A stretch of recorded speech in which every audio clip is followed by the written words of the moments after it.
Good afternoon, everybody, and thanks very much to Brandon for organizing this meeting, and everyone every one of you for turning up. It's a slightly warm afternoon, but the topics are even hotter, so you've come to the right place.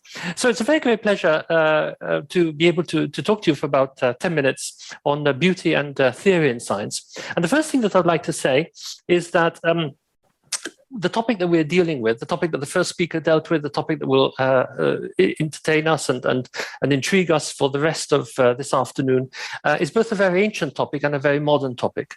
And it's an ancient topic because it goes back to some of the foundations of Western philosophy, I think. Much of ancient thought posited a unity of the virtues, the beautiful, the true, and the good. You see that in various different manifestations. One of the manifestations that's best known is the way in which in Homer, for example, you can tell in many respects the character of the person that Homer is talking about from their physical appearance. And so all the best people are not only righteous and act well and are fair and so on, but they're also strikingly beautiful. The beautiful goddesses and the handsome heroes.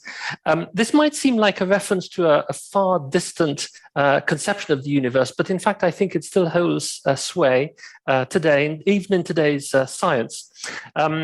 What to my delight has happened over the past couple of decades, and especially over the past year or two, is that this topic has moved from, as we might call it, myth to true science and to true scholarly investigation. As long as you're happy to talk about the beautiful goddesses and the handsome heroes, as long as you're happy to talk about somewhat mystical connections between the beautiful and the true, you don't get very far in scholarship. It's very difficult to make concrete points. It's very difficult to put forward any claims that are actually testable and that have a relationship to the world that we see in front of us. But once you start applying scholarly scholarly approaches to the topic, a number of mysteries either dissolves or evaporates or becomes much clearer.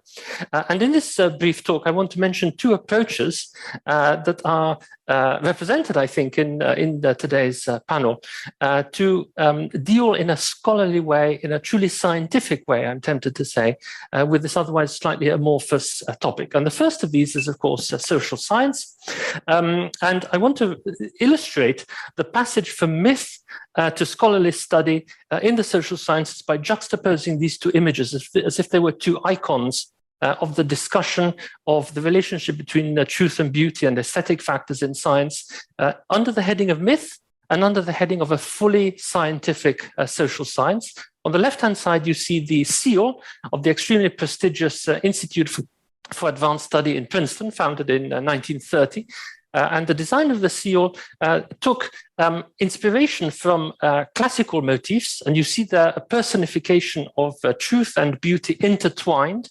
And in case this classicist message doesn't come across strongly enough, also the words truth and beauty are placed in the seal just to drive the message home. So this is the suggestion, an intriguing suggestion, that truth and beauty in science are somehow connected, but it remains at the level of myth. It's intriguing, it's exciting, it makes you excited, perhaps it motivates you, but you really have no idea what's going on. And on the right-hand side, you see the process of scientification, if you like, of this situation, of this line of thinking. You see here the cover page of the first findings regarding aesthetics of science of Brandon's extremely famous research project, a very wide-ranging research project in empirical sociology. Under the general heading of work and well-being in science. And I've no doubt that when Brandon takes the floor at the end of today's session, we'll be hearing much more about that. But you guessed it from Brandon's own introduction of me, I am not a social scientist. I am a philosopher and a philosopher of science. So to some extent, I'm tempted to say, I think I have to say, Brandon, even social science doesn't have the solution to everything. And I tend to think that we can go even further in a sense drawing on Brandon's results and other results in social science, and move to a philosophical plane. And the situation, the thing that really stimulates the move to philosophy is this. It's the normative question. As you probably know, philosophy is interested, of course, in getting the facts right. Every scientific and scholarly discipline does that. But we're also interested often in philosophy in talking about the warrants, the justification, the normative aspects of science, how to get things right, how to do things the right way. Not just getting the facts right, but also getting our processes right and our opinions right. And so we know from Brandon's work and many other statements in science, some of which have been cited by the first speaker, that science finds motivation and delight in beauty. Beauty delights and motivates scientists.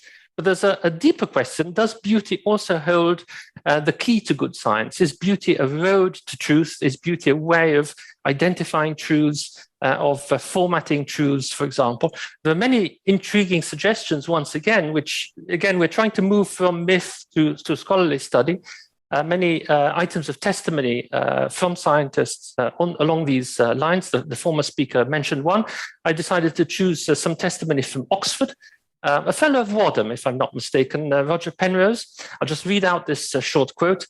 "It is a mysterious thing, in fact, how something which looks attractive may have a better chance of being true than something which looks ugly. I've noticed on many occasions in my own work where there might, for example, be two guesses that could be made as to the solution of a problem. So often it turns out that the more attractive possibility is the true one."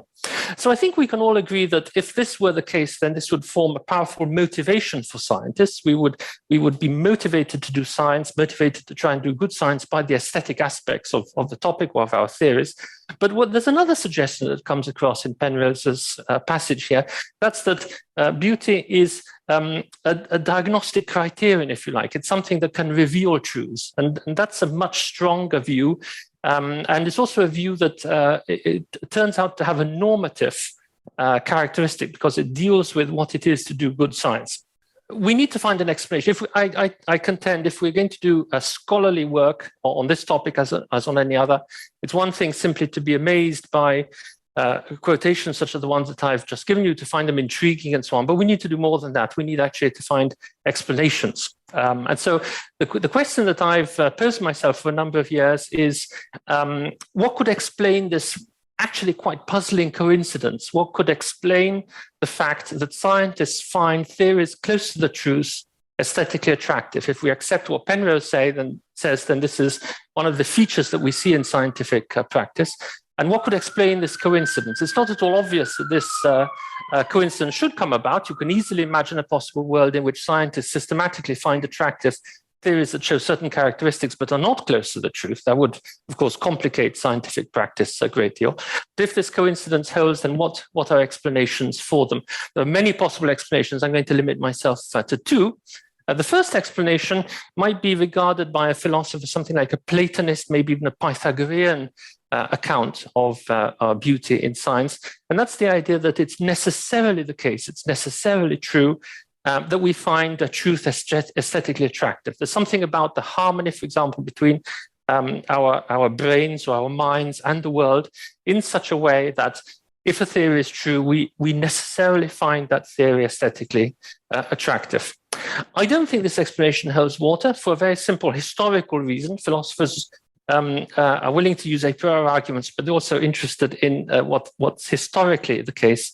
And historical evidence from the history of science suggests that scientists' aesthetic preferences have changed in time. Just to give you a very quick example, there's now much less aesthetic revulsion felt by theoretical physicists at quantum mechanics than there was for a few years after the mid-1920s, when mature quantum mechanics came into being. So this shows an evolution of scientists' canons and preferences among the aesthetic aspects of their theories. And so there's much more to be said about this. I can't in 10 minutes cover all the terrain, but this is my primary objection for this afternoon against this first explanation. If we reject this first explanation, then we need a second one. And with the second explanation, I'm kind of putting the thing on its head. It's not the case that there is such a thing as a beauty and that's connected necessarily to truth. It's more that the empirical success of theories, the empirical success that a theory that's close to the truth will typically demonstrate, is partly responsible for our finding such theories aesthetically attractive. There's something about the empirical success, the empirical performance of a good theory that retunes, recalibrates our aesthetic preferences as scientists and kind of tunes our aesthetic preferences to just those features that at the moment seem to be correlated with good empirical performance in scientists. And I think we can agree that this would make the coincidence less surprising. It would remove a lot of the mysterious aspects of this coincidence. That's what you want, of course, in scholarly work. If you are talking about myth, it's very nice to have surprising, astonishing coincidences, but in scholarly work, perhaps prosaically, we try to stamp those out in a way. We try to find the mechanisms that underlie apparently strange coincidence, and it turns out in very many cases, of course, that these aren't coincidences at all, but they are the product of certain mechanisms and certain structures which we haven't initially identified. Now, an inductive process would ensure this. An inductive process, that's a form of learning by example, learning by experience. If we think that empirical performance shapes our way of thinking, then my mind at any rate immediately goes to inductive processes, learning by induction. And that's why about 25 years ago, I put forward a hypothesis about the ways in which scientists, psychologists, if you like, were shaped and affected by the experience that they have in their work as scientists in identifying theories that have empirically successful track records, have empirically successful empirical performances. I dubbed this the aesthetic induction, and it's a mechanism that explains why, even though at an early stage, a scientist might find a theory that's just been formulated, especially if it's an iconoclastic theory, such as quantum mechanics, aesthetically repulsive, nonetheless, the preferences of those scientists on the aesthetic plane are worn down, if you like, by the continuing empirical performance, the continuing empirical successes of those theories, until eventually the scientist comes to accept that those theories are aesthetically attractive. Why do they come to accept that? Well, because the scientist's own preferences have evolved according to this process of inductive learning that I've dubbed the aesthetic induction.